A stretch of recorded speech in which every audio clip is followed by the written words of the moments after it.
Hi, I'm Bridget Baker, and on this occasion in London at the end of September, Doula UK are hosting the annual meeting of the European Doula Network, the EDN.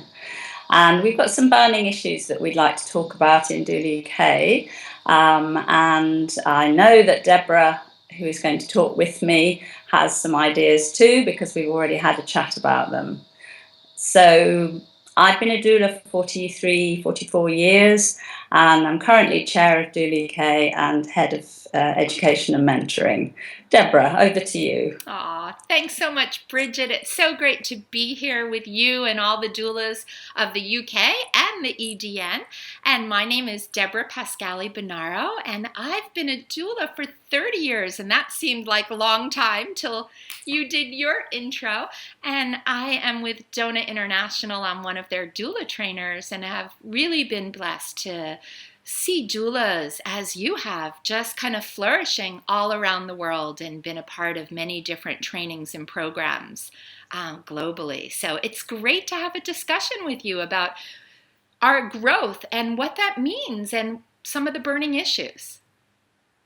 Well, the biggest burning issue for us is the joke, really, whether we are doulas or whether we are beelers, because we talk a lot about being and not doing very much. And we wanted to examine in the workshop that follows, we wanted to examine some of the ideas that we've been noticing, some of the things that are happening. Are we still being, or are we doing possibly too much? Yeah, I have some really strong feelings about that, but I want to hear what yours are, because I'll be at the meeting. Well, I think that's such an important question. And as I kind of orient new doulas, it's one of the first things I do is talk about to them, because I so wish that we were called Beelas, because the word doula begins with do, right? Which is quite interesting how language plays into it. And if we go back and you and I think to our roots, before doulas were really to the extent that they are today, with so much organization and training behind them, all of us began really being. It was really Yes. a heartfelt connection of being present. We were invited as other women, often as educators, right, to come to the birth with them. And so many of my early births, sometimes we're literally sitting in the corner. Like, I remember knitting. I remember people saying, will you take a few pictures? And I wasn't even a good camera person, but I'd not want to disturb them. So I'd hold that camera, and after the birth, they would thank me profoundly. And all I did was sit in the corner, and they would say, I couldn't have done it without you. And I'd say, I did nothing, you did everything. And the Mm. response was, your presence, your smile, your nod let us know that we were doing good. And that's all we needed, was someone to hold that space and believe in us, and we could do it. And so, like you say, I think we all began as Beelas.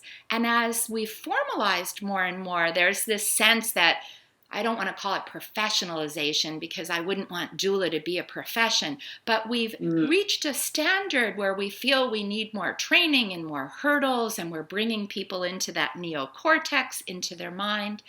And I do worry that as we charge fees, and some doulas quite hefty fees, that there's a sense that if I'm going to earn this, if I'm going to be in this role, then I have to have measurable outcomes, which are doing. And as you say, the more we do, I think the more we may be taking away from the intuition of our own and the woman. And I call us another drug. I think we're like an induction. In the US, we call synthetic oxytocin Pitocin. And I say here, be careful that you're not doula Pitocin or doula oxytocin, Mm. replacing her intuition and her wisdom with yours, and you become the drug. Absolutely, and I often hear young new doulas say, I do really feel that I have to be seen to be doing something, otherwise I'm not worth what I'm being paid, which is a difficult one to answer. But as you say, being in the corner, uh, changing the world, knitting is the way to go. Um, You Totally. said to me a few years ago when I was querying the idea of how long training should take. We don't call it training where we can anyway. In Britain, we try and say preparation. And that's still an issue, I think. There is no very good evidence to show that how much we are trained, that it makes us any better.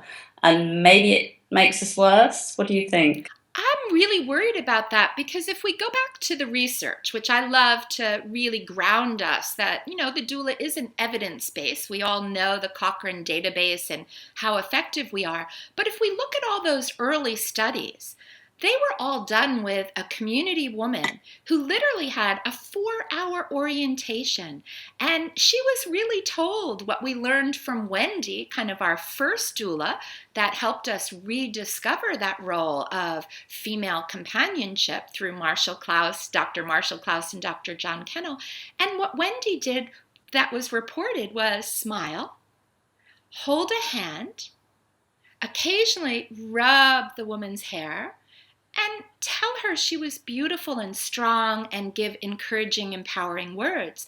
And so, as they replicated what they rediscovered with Wendy, these 4-hour orientations were all about that. How do you connect and support and love and nurture a woman in these simple ways? And I do worry, my heart kind of cringes when I hear of doula orientations that go 9 months, a year, and have tests or exams or measure what's in the head, when really I think what we want to open up, and that's hard to measure, is what's in the heart and our intuition.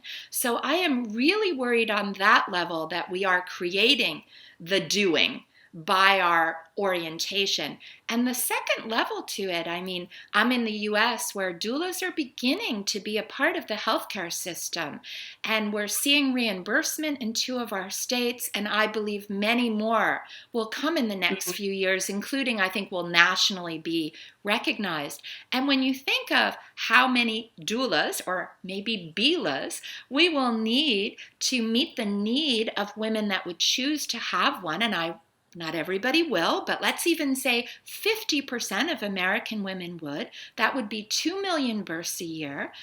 If the path to becoming a doula is so long, it would take us forever to reach there, when really we know that we could put all our grandmothers in the corner knitting for continuous support, and we would make a difference. So I look at the balance between what my heart and my intuition says we should be, and then look at how will we meet this growing need, and I think they line up in that less is more. Well, I think it's given us a nice start to the rest of our afternoon. And we're really sorry you're not here. Me too. It would be lovely. It would be lovely to have you. And it's great that you've given us your time to share a few ideas. Thank you so much, Debra. Well, thank you so much, Bridget, and to all of the doulas there and the doulas that can attend but might see this later. Big heartfelt hugs and love to all of you. It's such a blessing to be on this path together, and in this case, to have technology that can keep us connected. Absolutely. It's brilliant. Okay. Thank Thanks. you. Bye-bye. Bye.